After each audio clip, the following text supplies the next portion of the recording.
Defect है, तब जब तक स्वीकार नहीं करेंगे हकीकत को तब तक सुधार नहीं कर सकते।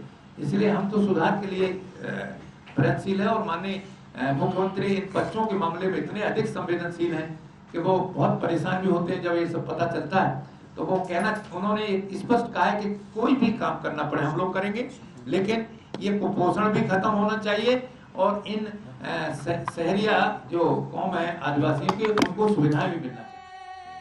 समस्या सामने आएगी तभी उसका समाधान हो सकेगा, और जब बात बच्चों की हो फिर तो मुख्यमंत्री है ही बहुत संवेदनशील। कुपोषण को लेकर शिवराज सरकार की कवायदों पर कुछ यही कहना है सूबे के स्वास्थ्य मंत्री रुस्तम सिंह का। सरकार की मंशा सराहनीय भी है, आखिरकार वो कोशिश तो कर रही है कुपोषण को लेकर सब कुछ साफ करने की, सब कुछ सामने रखने की, लेकिन मध्य प्रदेश में कुपोषण के असल हालात क्या हैं, ये बात शायद ही किसी से छिपी हो। विधानसभा में कुपोषण को लेकर पेश किए गए आंकड़े काफी भयावह स्थिति पेश करते हैं। जनवरी 2016 से मई 2016 तक प्रदेश में कुपोषण के चलते 9,167 बच्चों की मौत हुई। सबसे ज्यादा कुपोषित बच्चे नीमच में हैं। ये आंकड़ा 22% का है। बात यदि मौत के आंकड़ों के बारे में करें तो राजधानी भोपाल अव्वल है, जहां 5 महीनों के अंतराल में 587 से ज्यादा मौतें हो चुकी हैं। 2015 में केंद्र सरकार की रिपोर्ट में मध्य प्रदेश को कुपोषण के मामलों में नंबर 1 रखा गया था। रिपोर्ट के मुताबिक प्रदेश के करीब 42.5% बच्चे कुपोषण के शिकार हैं। हालात की गंभीरता आसानी से समझी जा सकती है। सरकार के साथ विपक्ष भी समझा और एक रोज पहले पूर्व केंद्रीय मंत्री और कांग्रेस सांसद ज्योतिरादित्य सिंधिया श्योपुर पहुंचकर कुपोषण पर सरकार को घेरते नजर आते हैं, तो अगले ही दिन पीसीसी अध्यक्ष मोर्चा खोल देते हैं और बैठ जाते हैं मौन धरने पर। मध्य प्रदेश में 22 अरब रुपए खर्च किए जा रहे हैं प्रतिवर्ष कुपोषण के खिलाफ। कुपोषण और अति कुपोषण से प्रभावित बच्चों की मौतों का अंतहीन सिलसिला निरंतर जारी है। प्रदेश अध्यक्ष जी ने उस मुकबधिर सरकार को, जो भ्रष्टाचार के वशीभूत होकर कुपोषण नहीं थाम पा रही है, उसे जगाने के लिए गांधी जी का स्मरण कर गांधीवादी तरीके से मौन धरना 4 बजे तक देने का निश्चय किया है और उसी धरने पर यहाँ देगा जी। कांग्रेस का ये आंदोलन महज उसके मुखिया के मौन आंदोलन तक ही सीमित नहीं रहता, बल्कि इस दौरान वो कुपोषित बच्चों को अस्पताल ले जाकर उनकी जांच परख भी करवाती है और मजबूत करती है सरकार की उदासीनता संबंधी अपने दावे को। बात चाहे आंकड़ों के बारे में करें या फिर विपक्ष के विरोध के बारे में, सरकार गले गले तक घिरी हुई दिखाई दे रही थी और अब मौका था खुद के खिलाफ विपक्षी कवायदों पर पलटवार की, और वो काम भी बखूबी करती दिखाई दिए शिवराज कैबिनेट के मंत्री। कांग्रेस का धरना तो एक नौटंकी है, केवल वाहवाही लूटने की एक राजनीतिक षड्यंत्र है। कभी नहीं किया। अगर कांग्रेस ने पहले ही गरीबों के हित की योजनाएं बना दी होती तो आज गरीब मध्य प्रदेश में रह ही नहीं जाता, वो सक्षम हो जाता, अपने पैरों पर खड़ा होता। प्रदेश में इतने तेजी से विकास हुआ है कि विपक्ष के पास कोई मुद्दा नहीं है, और इनके ज़माने में जो हमारे विपक्षी मित्र हैं, जो सब चीज़ें होती थी, अब उनकी पुनरावृत्ति नहीं हो रही है। कुपोषण के मामले में भी जो काम कर रहे हैं, सुपोषण अभियान हमारा चल रहा है, आप देख सकते हैं कितने लोगों को लाभ है। जनप्रतिनिधि जा रहे हैं, अधिकारी जा रहे हैं। सियासत का क्या है, होती रहेगी। विपक्ष आरोप लगाता रहेगा और सत्ता पक्ष उनका जवाब देता रहेगा, लेकिन असल मामला जुड़ा है प्रदेश के बच्चों से, उनके भविष्य से, और उस मोर्चे पर कहीं न कहीं हर कोई ही नाकाम नजर आ रहा है। ऐसे में अब सवाल ये कि मामले के सियासी तूल पकड़ने के बाद प्रदेश में कुपोषण खात्मे की दिशा में क्या कदम उठाए जाते हैं। IND 24 के लिए भोपाल से विवेक पटैया की रिपोर्ट।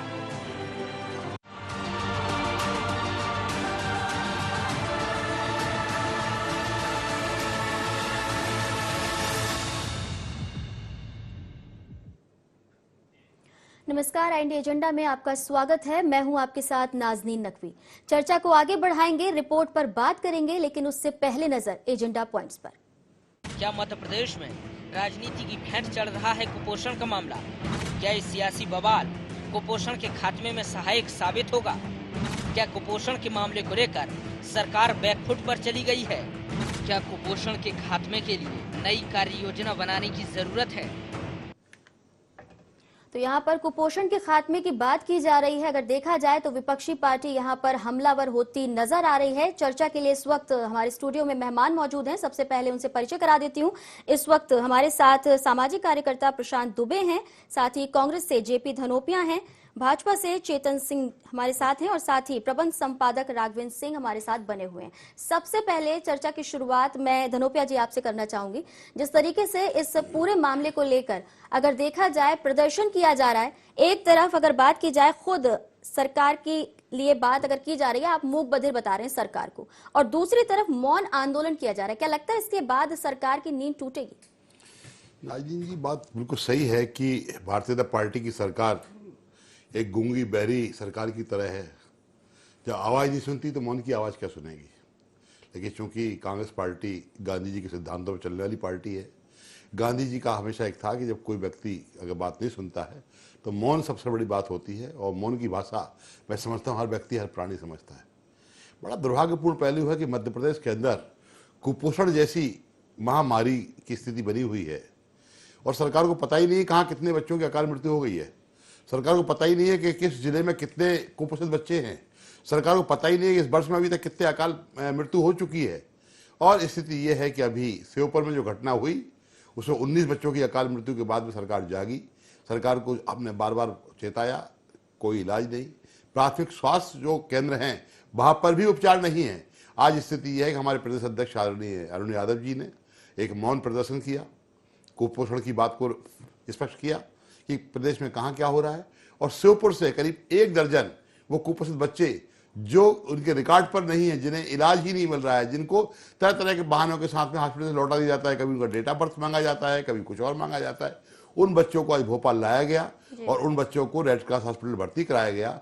और स्थिति इस बात की है कि इतनी भारी भरकम राशि खर्च होती है, 2200 करोड़ रुपए बहुत बड़ी बात होती है। खर्च होने के बाद भी कुपोषण के नाम पर क्या हो रहा है। हमारे मित्र आदरणीय अभी मंत्री जी बोल रहे थे कि सब किया होता तो क्या होता। अरे 12 साल से आपने क्या किया है, आप बताइए। आज स्थिति यह है कि मुख्यमंत्री शिवराज सिंह चौहान जी संवेदनशील होने की बात कहते हैं या नहीं, आपके सामने है। उन्होंने एक बार कहा ऐसी मौतों से मेरा सर झुक जाता है, सर में मुझे तकलीफ होती है। लेकिन अभी तो उनका बयान नहीं आ रहा है कि कुपोषण के कारण क्या वो। सरकार को गंभीरता से चेतना चाहिए, सरकार को स्वास्थ्य सुविधाओं को वो करना चाहिए। कुपोषण बच्चों के ना हो, उनको अच्छा स्वास्थ्य और अच्छा स्वच्छ भोजन मिले, उनके साथ में ऐसा न्याय हो। आदिवासी अंचल में सरकार कोई काम नहीं कर रही है और परिणाम यह है कि कुपोषण के मामले में मध्य प्रदेश आज पूरे देश में नंबर 1 है। तो यहाँ पर अगर देखा जाए तो सीधा निशाना साधा जा रहा है। क्या कुछ कहना चाहेंगे चेतन जी? देखिए, जिस प्रकार के आरोप आज विपक्ष लगा रहा है, विपक्ष एक तरफ कह रहा है गूंगे बहरों की सरकार है, दूसरी तरफ खुद भी मूक बधिर बन करके बैठे हैं। मुझे लगता है कि विपक्ष अपनी विपक्ष की भूमिका में पूरी तरह से फेल है। और विपक्ष अब जब ये सारे मामले खुल करके सामने आए हैं, और वो भी तब जागा है जब इनके नेता ज्योतिरादित्य जी ने श्योपुर में जाकर के एक घटनाक्रम के तहत कुछ नौटंकी करने की कोशिश की है, तब इनको लगा, उनके प्रदेश अध्यक्ष को लगा कि अब हमको भी कुछ करना चाहिए। उसके निमित्त इन्होंने आज भोपाल शहर में एक मूक बधिरों की तरह का एक कार्यक्रम आयोजित किया है।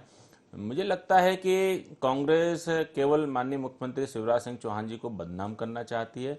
माननीय मुख्यमंत्री जी को लेकर के जिस प्रकार के मेरे मित्र धनोपिया जी कह रहे हैं कि इस प्रकार के मुख्यमंत्री हैं, मुझे लगता है कि जब से मध्य प्रदेश का गठन हुआ है और मध्य प्रदेश के गठन से लेकर के आज दिनांक तक जितनी मानवीय संवेदनाएं वर्तमान मुख्यमंत्री माननीय शिवराज सिंह चौहान जी में है, मुझे लगता है आप आईने में भी लेकर के देखोगे तो आपको शायद ढूंढने से नहीं मिलेगी।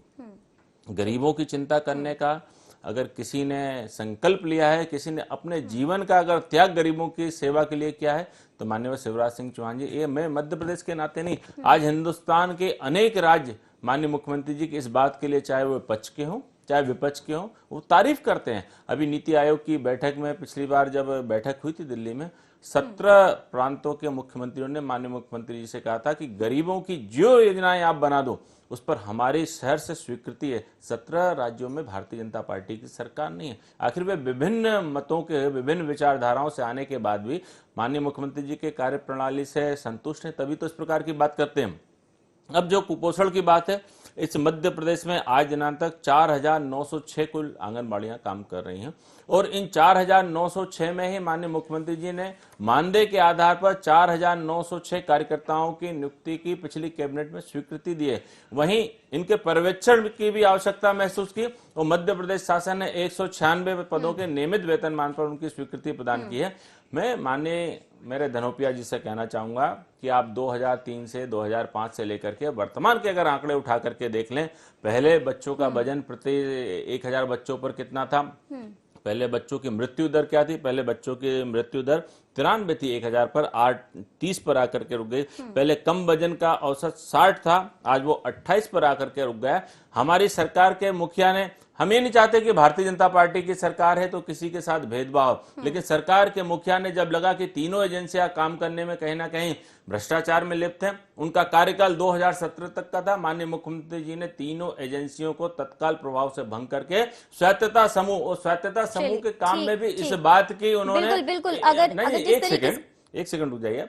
माननीय मुख्यमंत्री जी ने उसमें बहुत स्पष्ट निर्देश दिया कि जो माताएं बच्चों को पाल चुकी हैं ऐसी ही माताएं अब बच्चों का भोजन बनाएंगी। ये क्या कम है? ई ट्रेंडिंग लागू करी, ये सारी चीजें अगले बजट में 2017 से हम ई ट्रेंडिंग के माध्यम से ई मॉनिटरिंग भी लेकर के आ रहे हैं। सरकार की नीयत साफ है, हम चाहते हैं कि मध्य प्रदेश एक विकसित मध्य प्रदेश बने। इस मध्य प्रदेश में जो कुपोषण जितना है उतना कहा नहीं जाता और जितना है नहीं उसको बताने की कोशिश होती है। तो ये कांग्रेस का एक घिनौने आरोप मध्य प्रदेश को बदनाम करने के लिए सारे हिंदुस्तान में चलते थे, चलते रहेंगे।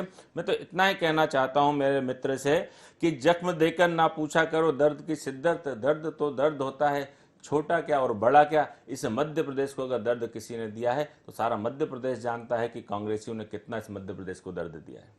जी मैं एक माफी चाहता हूँ, तो इसका मतलब ये हुआ कि मेरे मित्र ये कहना चाहते हैं कि एनएसआरटी की रिपोर्ट है केंद्र सरकार ने जारी की है कि कुपोषण में मध्य प्रदेश नंबर 1 है, साहब झूठी होगी। नरेंद्र मोदी जी ने शायद शिवराज जी को बदनाम करने के लिए झूठी रिपोर्ट जारी कराई है ना चेतन जी? सही है? मेरे मित्र मैं आपसे बताइए ना, रिपोर्ट झूठी है तो आप आंकड़े झूठे हमने लगातार झूठी है या तो रिपोर्ट झूठी है या आपके आंकड़े झूठे हैं। हमने लगातार उसमें सुधार किया, बच्चों की मृत्यु हो चुकी है। ये नहीं, ये है रिपोर्ट, ये है रिपोर्ट। मध्य प्रदेश दूसरे नंबर पर है, बिहार है पहले नंबर पर, छत्तीसगढ़ बिहार हमसे ज्यादा भैया आप उठा करके देख लीजिए। ठीक है देखिए आंकड़ों पे मत जाइए, बिल्कुल नहीं है। आंकड़ों की अगर बात करेंगे, अगर देखा जाए यहाँ पर तमाम चेतन जी बचना चाहती है। प्रशांत जी मैं आपके पास आना चाहूंगी। जिस तरीके से यहाँ पर देखा जा रहा है एक बार में सरकार की खामियां खूबियां चेतन जी ने यहाँ पर गिना दी, क्या कुछ कार्रवाई की जाएगी, कब टेंडर खत्म होंगे, आगे आने वाले समय में माएं अपने बच्चों के लिए खुद खाने बनाएंगी। लेकिन अगर असली तस्वीर की बात की जाए, क्या कुछ आपने देखा और क्या कुछ तस्वीर इस वक्त बनी हुई है? देखिए मैं यहाँ से शुरू करना चाहता हूँ कि इतिहास फिर से दोहरा रहा है। 2006 में यदि हम देखें तो जिन गांव में श्योपुर में अभी इन मौतों के ताज़े मौतों के मामले आ रहे हैं, यहाँ 2006 में भी मौतें हुई थी। 2-3 विभाग जो संबंधित विभाग है, जिसमें मैं गिना दूं तो पीडीएस एक होता है, महिला बाल विकास विभाग एक है, स्वास्थ्य विभाग, कवायद इनकी टीम गई, ये कवायद वहाँ चली, बहुत मंथन हुआ और उसके बाद ये तय किया गया कि अब शायद प्रदेश में कोई बच्चा हम कुपोषण से नहीं मरने देंगे और हम ऐसी कुछ योजनाएं लागू करेंगे जिससे कुपोषण कमोबेश खत्म हो। मैं इतिहास दोहराने की बात ये कह रहा हूं कि श्योपुर के फिर वही गांव हैं जिनमें 2006 में मौतें हुई थी, ये फिर वही गांव हैं जिनमें आज भी मौतें बदस्तूर जारी हैं। बात अभी केवल शहरियाओं के संदर्भ में चल रही है, लेकिन मध्य प्रदेश में 2 प्रिमिटिव ट्राइबल ग्रुप और हैं, बैगा और भारिया। कमोबेश यदि हम उनकी स्थिति जाके देखेंगे तो कोई इतर नहीं है। मैं एक रिपोर्ट का अभी धनोपिया से आप जिक्र कर रहे थे, मैं इसके पहले की एक और रिपोर्ट का जिक्र करना चाहता हूं। जैसे मैं कह रहा हूं कि इतिहास दोहराया जा रहा है, 2008 और 2009 में international food policy research institute, जिसे हम इफ्प्री के नाम से जानते हैं, उसकी एक रिपोर्ट आती है जो कहती है कि शहरिया बच्चों में पाए जाने वाला कुपोषण इथियोपिया और चाड के कुपोषण से ज्यादा खतरनाक स्तर पर है। तीसरी बात, जैसे अभी चेतन साहब कह रहे थे कि हम पहले नंबर पे या दूसरे नंबर पे, सवाल ये नहीं है। सवाल ये है कि 42% बच्चे अभी कम वजन के हैं हमारे मध्य प्रदेश में। अब ये खींचतान क्यों मची हुई है कि हम पहले नंबर पे हैं कि हम दूसरे नंबर पे हैं? क्या हमारे पास इतनी रिपोर्टों का संदर्भ था, इतनी रिपोर्टों का संदर्भ है, उसके बाद हमारी तैयारी कैसी है? हमारे पास अभी लगता है कि तैयारी वैसी नहीं है। प्रदेश में लगातार बच्चे मर रहे हैं। मैं शायद इस बात से इत्तेफाक नहीं रखता कि इतनी मौतें पूरी कुपोषण के चलते हुई हैं, बिल्कुल नहीं हुई। शायद ऐसा नहीं हुआ क्योंकि कुपोषण के चलते व्यक्ति की, बच्चे की रोग प्रतिरोधक क्षमता कम हो रही है। उस रोग प्रतिरोधक क्षमता के चलते जो दूसरी बीमारियां हैं वो दुगने तिगने 20वें गुने तक असर कर रही हैं और जिसके चलते बच्चे मर रहे हैं। सवाल यह है कि बच्चे मर रहे हैं। मैं एक जिक्र और करना चाहता हूं कि यह वही प्रदेश है जिसमें एकमात्र प्रदेश है भारत का जिसमें 2008-9 के चुनाव, शायद मेरा वर्ष गलत हो सकता है, उसमें ये राज्य में पहली बार कुपोषण चुनावी मुद्दा बना। पहली बार 6 वर्ष से कम उम्र के बच्चों की मौतें चुनावी मुद्दा बनी। कमोबेश सभी राजनीतिक पार्टियों ने अपने अपने घोषणा पत्रों में कहा था कि हम कुपोषण मुक्त राज्य बनाएंगे। भाजपा सत्ता में आई, लेकिन आज भी स्थिति वही है। मैं दूसरी तरफ आज के ये मौन सत्याग्रह, उस पर भी सवाल खड़े करना चाहता हूं कि उस समय भी विपक्ष ने निश्चित ये नारा बुलंद किया था, विपक्ष भी अपनी भूमिका में था, लेकिन मुझे लगता है कि विपक्ष ने आज जो भूमिका निभाई है ये विपक्ष को लगातार निभानी चाहिए थी। समय समय पर चेताया जाना चाहिए था। और जो आज 6 बच्चों को लेकर आए हैं, 8 बच्चों को, मुझे लगता है उनको भोपाल लाने की जरूरत नहीं, उनको श्योपुर के श्योपुर में ही, क्योंकि ये बच्चे राजनीति का केंद्र नहीं हो सकते कि इनको भोपाल लाकर और हम यहाँ पर प्रदर्शन करते हैं। सवाल यहाँ पर राजनीति का नहीं है, लेकिन बावजूद उसके यही तस्वीर देखने को मिल रही है। राघवेंद्र जी, कैसे देखा जाए जिस तरीके से आंकड़ों को सामने रखा जा रहा है, खींचतान मची हुई है, क्या इसके बाद जो हालात बने हुए हैं उससे उबरा जा सकेगा? पहले तो नाज़रीन मैं ये बता दूं कि ये मुद्दा पॉलिटिकल नहीं है। बिल्कुल। जो सरकार 12 साल से है वो अब ये नहीं कह सकती कि पिछली सरकारों की गलती से ये स्थिति बनी है। एक मैं उदाहरण देना चाहता हूं, जब दिग्विजय सिंह की सरकार थी और विदिशा जिले में गंज बासुदा के पास में भी इस तरह की बातें सामने आई थी, तब खुद शिवराज सिंह जी वहां गए थे और उन्होंने आदिवासियों के बीच में काम किया था और उनको जो भी खाने पीने के सामान का वितरण कराया था।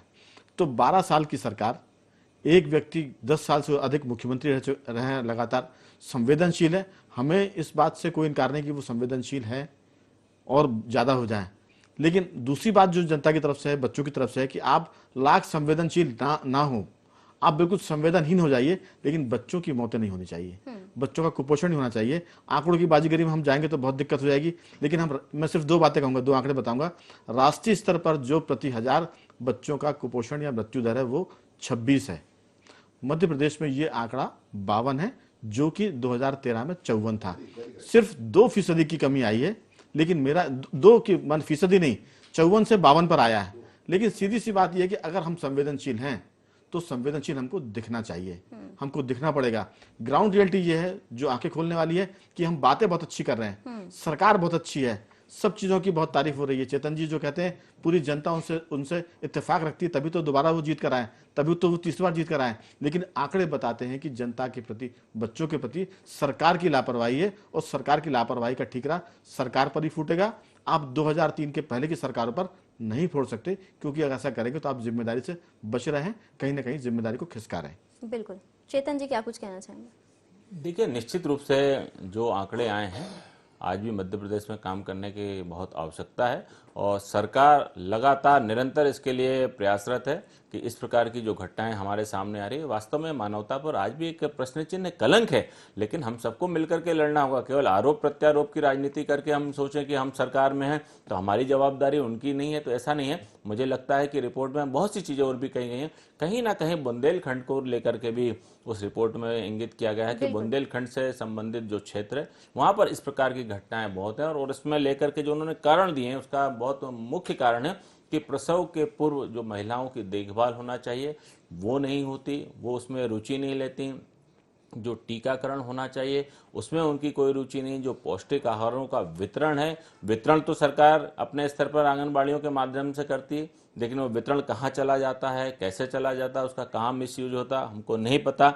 माताएं स्तनपान से भी बचती हैं और स्तनपान से बचने का मुझे लगता है कि एक बहुत बड़ा कारण गरीबी है, क्योंकि गरीबी के चलते वे विभिन्न स्थानों पर काम करने जाते हैं। आप ये कह रहे हैं कि जिस तरीके से यहाँ पर जो माताएं होती हैं वो यहाँ रुचि नहीं लेती, गर्भावस्था के दौरान टीकाकरण की बात आपने कही वो नहीं करवाती, तो क्या आपको लगता है कि जो ट्राइबल एरियाज हैं, जो इस तरह की महिलाएं जिनको इन सारी चीजों के बारे में जानकारी नहीं, उनको जागरूक करने की भी जरूरत है, उसके लिए कैंपेन चलाए जाए, कुछ ऐसा किया जाए जिससे कारगर पहल साबित हो सके? बिल्कुल, मुझे लगता है कि सरकार अपने स्तर पर काम कर रही है, जो भी कर रही है। हमको सामाजिक स्तर पर भी हम सब लोगों को मिलकर के इसके लिए काम करना चाहिए। साथ मिलकर काम करने की बात मध्य प्रदेश पर एक ऐसा कोई कलंक नहीं लगे। धनोपिया जी क्या कहना चाहेंगे? साथ मिलकर इस कुपोषण का जो नासूर है उसे खत्म करने की बात की जा रही है। अच्छी बात है, चेतन जी ने कहा है, शिवराज जी से पूछ लें, इनके पास कोई स्वास्थ्य मंत्री ढंग का है नहीं है, इस्तीफा दें और हमसे उदाहरण ले लें, हम बताते हैं क्या होता है, स्थिति क्या होती है। आज भ्रष्टाचार का बढ़ावा करने वाले वो लोग हैं जिन्हें ये नहीं मालूम कि कितने बच्चों का कुपोषण हो रहा है, उन्हें ये नहीं मालूम कि उस कुपोषण की व्यवस्था क्या होगी। स्वास्थ्य मंत्री बदलने की बात से बेहतर जैसे आज आप कुछ बच्चों को लेकर आए,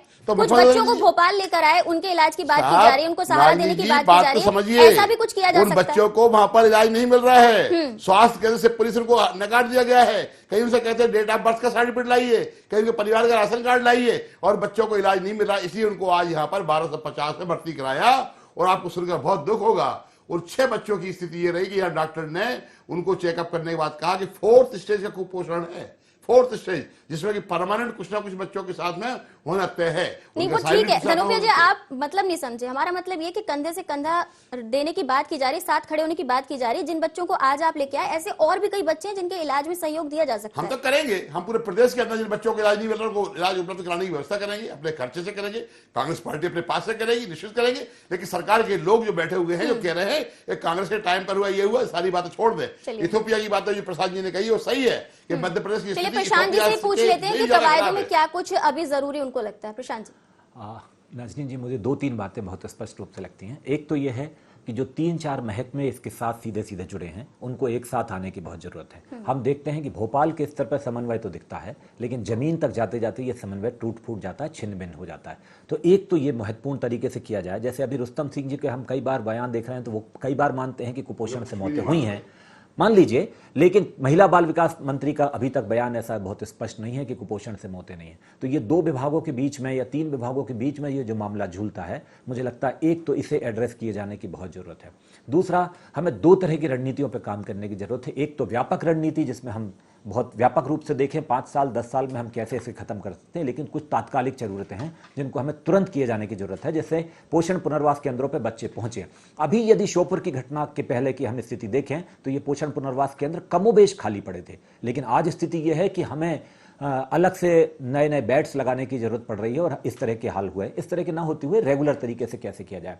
तीसरी बात मैं ये कहना चाहता हूं कि सरकार ने जैसे अभी स्वीकारा है कि कमोबेश कुपोषण है, श्वेत पत्र लाने की बात कर रही है, लेकिन श्वेत पत्र लाने से ज्यादा जरूरी है कि वो पदों की नियुक्तियां की जाएं, नए आंगनवाड़ी केंद्र खोले जाएं। और तीसरी चौथी महत्वपूर्ण बात मेरी तरफ से यह है कि बार बार माननीय उच्चतम न्यायालय ने बहुत पहले यह कहा था कि व्यवस्था विकेंद्रीकृत तरीके से पोषण आहार का गर्म पका पोषण आहार वितरित होना चाहिए, जो शायद अब लागू होते दिख रही है। बहुत बड़े बड़े घोटाले उसके बीच में सामने आए हैं। एक और अंतिम बात, अंडा दिए जाने की वकालत पूरे देश में चली जा रही है, की जा रही है, और ये उन सामाजिक समुदायों के लिए स्वीकार्य भोज्य पदार्थ है जो कमोबेश इससे ग्रसित हैं, चाहे आदिवासी हैं, चाहे दलित समुदाय के लोग हैं, उनके लिए स्वीकार्य भोज्य पदार्थ है। लेकिन उसको दिए जाने में मध्य प्रदेश सरकार आनाकानी बरत रही है, और बार बार ये बयान आता है कि हम शाकाहार के समर्थन में हैं। लेकिन मैं एक सवाल खड़ा करना चाहता हूं कि यदि मध्य प्रदेश सरकार शाकाहार के समर्थन में है, तो शिवराज सरकार जब से आई है उसके बाद आप देखेंगे कि मध्य प्रदेश का मीट प्रोडक्शन दुगना हुआ है। मध्य प्रदेश सरकार हमारे यहाँ का एक विशेष क्षेत्र में पाए जाने वाले एक प्रजाति है मुर्गे की, जिसे हम कड़कनाथ कहते हैं, उसके प्रमोशन पे 500 करोड़ खर्च करती है। तो यदि आप शाकाहार के समर्थन का नारा बुलंद करते हैं तो फिर ये जो आंकड़े झूठे हैं, और यदि ये आंकड़े सत्य हैं तो फिर आपके शाकाहार की कवायद गड़बड़ है। मैं अंतिम फिर से कहना चाहता हूं कि बच्चों के लिए चाहे हम 1 या 2 जिलों से कुछ पायलट शुरू करें, लेकिन यदि रोज एक अंडा दिया जाए तो अंडा बहुत हद तक बच्चों को कुपोषण से बाहर निकालने में कारगर हो सकता है। इस पूरी बात की अगर देखा जाए, कवायदों की कमी दिख रही है, इच्छा शक्ति की कमी लगती है। इस पूरी बहस पर, इस पूरी बातचीत पर मेरा कहना यह कि सरकार और प्रशासन की नीयत कटघरे में है। अगर हमारी नीयत साफ होगी तो बजट इतना कम नहीं है कि आप कुपोषण को दूर नहीं कर सकते। मेरा मानना यह है कि इस पूरे मसले को एक मिशन के तौर पर लेना चाहिए। जो जिले हैं वो सरकार की नजर में है, जो जातियां हैं वो सरकार की नजर में है। वो जिले और जातियों पर अगर सरकार मिशन के रूप में काम करेगी तो ये कुपोषण का मसला कम होगा। जहां तक भोपाल की बात है, भोपाल में बच्चे बहुत मर रहे हैं, होशंगाबाद में बच्चे बहुत मर रहे हैं, जो भोपाल के पास का जिला है, मुख्यमंत्री के गृह क्षेत्र के पास का जिला है। तो मिशन की जरूरत है कि और मिशन बनाया जाना चाहिए सरकार की तरफ से, और अवेयरनेस की भी बहुत जरूरत दिखाई देती है। फिलहाल चर्चा को यहीं पर समाप्त करना चाहूंगी। सभी मेहमानों का बहुत बहुत शुक्रिया। कुल मिलाकर देखा जाए, कुपोषण एक ऐसा नासूर बन चुका है जिससे प्रदेश को अब पार पाना होगा, क्योंकि लगातार हो रही बच्चों की मौतों के बाद हो रही सरकार की कवायदों पर पर सवाल खड़े होने लगे हैं। जरूरी है कि दृढ़ इच्छा शक्ति के साथ पूरे काम को अंजाम दिया जाए ताकि कुपोषण से मरने वाले बच्चों की संख्या कम हो और कुपोषण से मध्य प्रदेश उबर सके। इसी के साथ आईडी एजेंडा में इतना ही। दीजिए इजाजत, नमस्कार।